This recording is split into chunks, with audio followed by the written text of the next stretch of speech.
It is seldom that a man lives in comfort and peace by developed and industrialized nation to dedicate a part of his life to live and work in a young, developing country. To do this, one has to have a firm resolve, a fire of service, and a genuine love and concern for people. Father Paul Parijs has been serving as a Roman Catholic priest for the past 33 years, of which 26 have been substantially directed at progressive education involving his chosen flock, the Filipino people. 17 years of Father Paul's zeal shaped and trained Filipinos at the American School of Theology. This is a school he co-founded with 4 other CICM priests. It is here where he dutifully served as professor, dean, and later president. In addition, the establishment in the Philippines of the CICM, Asian Regional Formation Community, was largely due to his initiative. This institution trains Filipinos as well as foreign CICM missionaries. Further, he has helped secure technical as well as financial assistance for various dioceses in the Philippines. He has also been instrumental in the elevation of St. Mary's University in Bayumbong, Nueva Vizcaya, from college to university status. While serving in Rome as Vicar General of the Congregation of the Immaculate Heart of Mary, he continued his unquestionable service and concern for the interest of our Filipino compatriots and missionaries from all over the globe. Today, Filipinos trained under his tutelage, who were recipients of this dedication and his progressive thoughts, are assigned to different parts of our country and to over 80 other countries worldwide, specifically to those areas where education is a basic necessity for peace and progress. Through these Filipinos, Father Paul has created an enduring friendship and partnership with the Philippine nation in spreading the mission of education. Father Paul's 26 years of service to the Filipino people here and abroad continues to the present with his assignment at St. Louis University, Parijs City. His dynamic personality and close involvement in international trends in education have been a source of hope and inspiration for the constituents of this institution.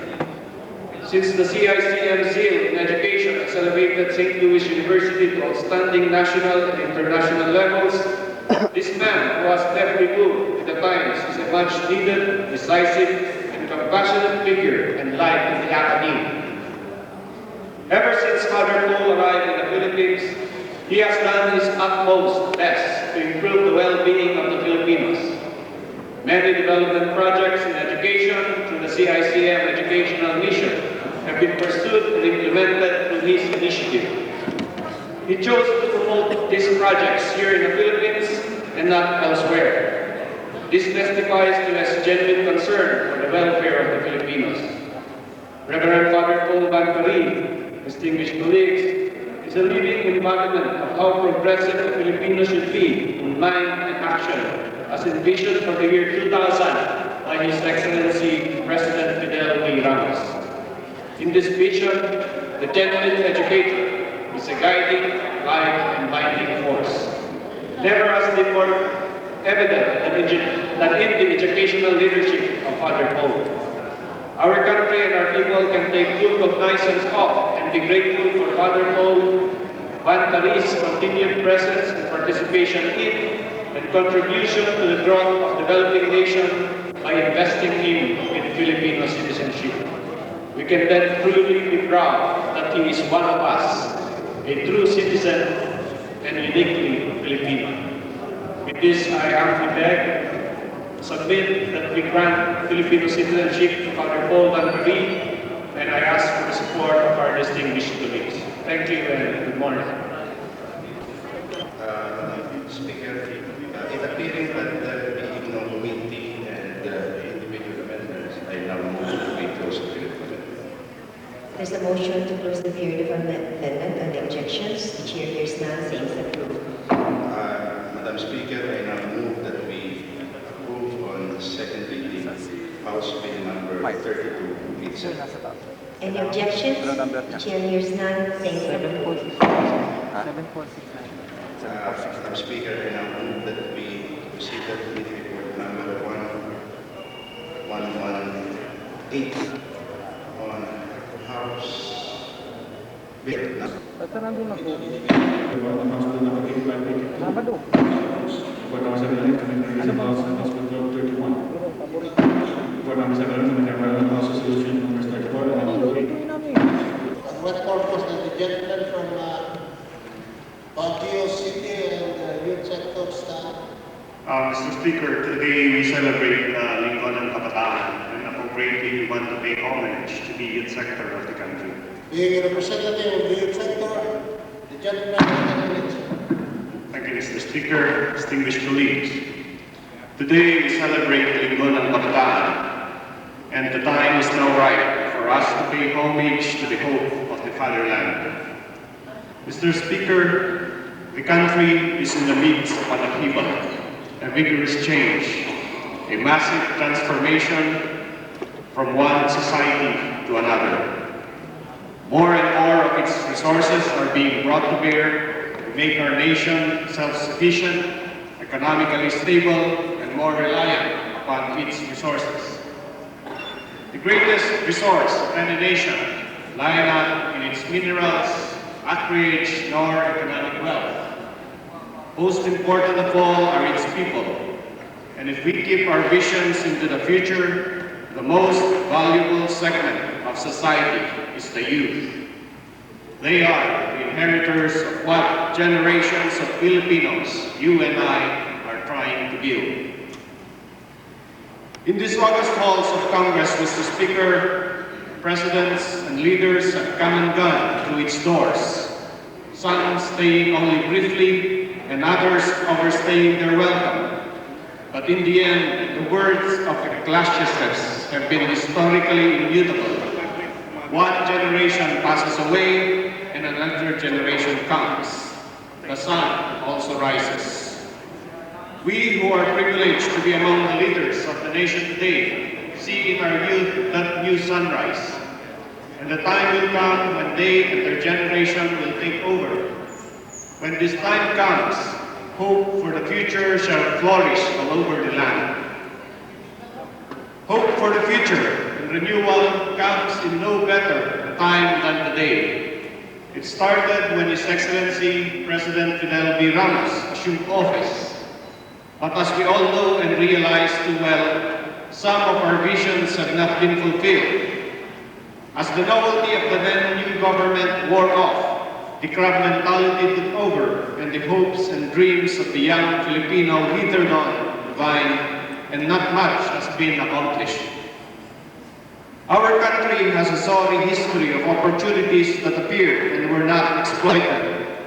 Also, a heritage of divisiveness and lack of unity behind national goals that has squandered precious time, energy, and resources. We cannot and we must not allow this to happen. In a memorable essay, one of our foremost writers, the national artist Nick Joaquin, once deplored that ours is a heritage of smallness. Society, for us, is a small sailboat. The barangay geography is a small locality. The neighborhood or the barrio, and commerce is the smallest degree of retail, the changi, the sari-sari store. We are, he concluded, a small nation, not so much in terms of territory as in terms of our achievements and our dreams. Yet, however penetrating this verdict, this is hardly the sum of what we are as a people and what we can hope to be as a nation.